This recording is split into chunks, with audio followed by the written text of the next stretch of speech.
Hey guys, welcome back to a brand new Ninjago video here on the channel. My name is TannerFishies. In today's video, we are going to be discussing the character of Master Wu in the context of Ninjago Dragons Rising, and why it seems like Dragons Rising is kind of dead set on portraying Master Wu as a not so great person and a flawed character, and why, in my opinion, Dragons Rising is extremely brave and also rather right and correct in showcasing Master Wu in this light. And of course, I will be talking about various community concerns involving Dragons Rising and the treatment of Master Wu. Now, with that being said, this video will contain spoilers for pretty much everything Dragons Rising related so far. Season 1, Season 2, especially Season 2 Part 2. So with that being said, spoilers are ahead. You have been warned. And what exactly do I mean by Dragons Rising thinks that Master Wu isn't all that great? Well, to be honest, Dragons Rising so far has kind of just been treating Master Wu as a character that is extremely flawed. For example, apparently he caused the merge, as seen in Season 2 Part 2. He refused to inform the ninja of this situation as well until it was too late, which is ultimately not surprising considering that Master Wu is kind of known for that. And that has been a running gag throughout the Ninjago community, the idea that Master Wu doesn't tell the ninja anything. He keeps all of this information to himself until it's too late. Of course, the classic "Ninja, there's something I haven't told you" line is brought up quite a bit, and I feel like Dragons Rising is taking note of all of that, and actually doing something big, including making that a part of Wu's character. Now, like I said, the previous Ninjago series, Masters of Spinjitzu, had this happen quite a bit, in my opinion, not necessarily by design. Instead, it more so came off as a writing overlook. In my view, some of the early writers struggled with trying to integrate historically important villains into the modern-day Ninjago setting. We need this villain to be important to Ninjago's past, but why hasn't Wu or anyone else logically mentioned this villain before? Well, Master Wu just chooses to keep things from the ninja, obviously. This was most obvious during the sequences involving Moro and the Time Twins. Dragons Rising, on the other hand, is finally providing some type of reasoning as to why Master Wu did not tell the ninja anything and why he keeps secrets from them like this. Long story short, he's just not a perfect person. Master Wu even says himself to Lloyd that he hopes that Lloyd becomes a better master of the monastery than he was.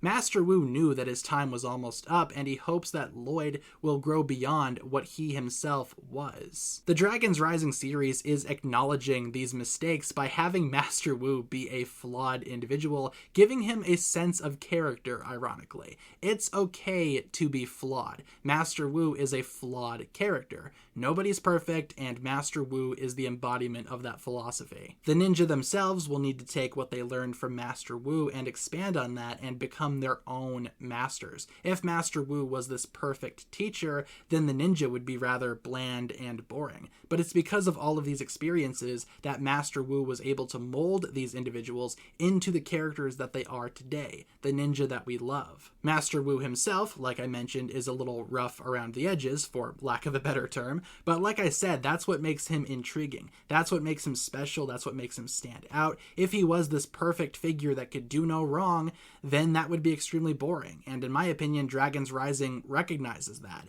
whereas the previous Ninjago series never really elaborated on these many moments where Master Wu made mistakes. Sure, they might have touched on it every now and then, but then Master Wu would turn around and make the exact same mistake 2 seasons down the line. But here in Dragons Rising, they're not playing any games. They know that Master Wu was not the best teacher. They acknowledge that Master Wu had problems. So when I say that Dragons Rising thinks that Master Wu sucks, and they're right for saying so, it's because he does. It's because he is a flawed individual. He's a flawed character. Now, I know that there might be a lot of Ninjago fans out there that disagree with what I'm saying in today's video, that feel like Master Wu was this genuine, perfect being, and in fact, a lot of this can be seen in a recent poll that I've done for the channel, where Master Wu won by a landslide when I asked who was the best master, essentially asking who was the better teacher to the ninja. And out of all of these, sure, Master Wu is easily the most iconic ninja master out there,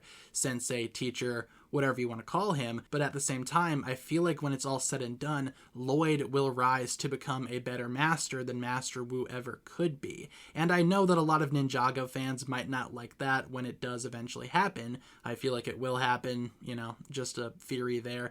But I can imagine a lot of Ninjago fans would not be happy about Master Wu being replaced. In reality, though, this is just a natural progression of things. Lloyd was always going to be the next master following Wu. This has been set up for a while, even going as far back as Season 5 Possession, where Master Wu first mentioned that Lloyd had a long way to go until he was ready to become a ninja master. Now he is ready. Now he has become a ninja master. He has his own students. He is still trying to adopt a lot of Master Wu's teachings, of course, but Lloyd in a lot of ways is like the Ninjago audience nowadays. He recognizes that Master Wu was this super influential figure, yet he is unaware of his flaws. Lloyd, for a lot of reasons, is kind of like a conduit for the fan base, ironically enough. And in Season 2 Part 2, we start to see those cracks form. Maybe Master Wu wasn't that perfect after all. Master Wu caused the merge, and he's the reason why Aaron's parents and so many other characters out there are now displaced. What exactly will that do for Lloyd? I've theorized in previous videos that we could see Lloyd start to distance himself from the teachings of Master Wu, possibly even hanging up the master title altogether, but eventually Lloyd will realize that he is his own person. And sure, he might have been inspired to take up the mantle of Ninja Master, but that doesn't mean that he needs to be Master Wu. I think it's kind of ironic that Master Wu has been in Dragon's Rising so little, but I feel like he has had a lot more development in Dragon's Rising than any of the other recent seasons for Ninjago. For a while there, he was just the teacher. The last time I can remember Master Wu having a pretty significant part in the story was during Ninjago Hunted, during the whole memory regaining cycle thing, after his battle with the Time Twins during Season 7. Now in Dragon's Rising, he's kind of just always there off to the background, but I feel like him watching, learning, understanding the path that Lloyd is on, I feel like ultimately that will do more for his character than anything that we've seen prior. It is also worth mentioning that Lloyd's greatest fear was not living up to Master Wu, as explained many times, but I feel like he will get over that eventually, and again, come to realize that Master Wu was a flawed person. And I applaud Dragon's Rising for going down this extremely brave path of daring to criticize the Master Wu character. This is a character that has been iconic to the Ninjago series for a long time, and sure, like I've said, Ninjago fans joke about, oh, Master Wu never tells the ninja anything, but again, why can't Dragon's Rising point that out and roll with it? It only develops Master Wu's character even more by acknowledging those faults. And that's why I've thoroughly enjoyed what Dragon's Rising has been doing so far with Master Wu, and why I am excited to see what Dragon's Rising does with him in the future. With that being said though, guys, feel free to leave all of your thoughts down below in the comments. Thank you so much for tuning in to my quick little video talking about how Master Wu has been treated in Dragon's Rising. Hopefully you guys enjoyed this one. If you guys did enjoy this one, feel free to like and subscribe, do all that fun stuff, and I will talk to you guys again very, very soon. Peace.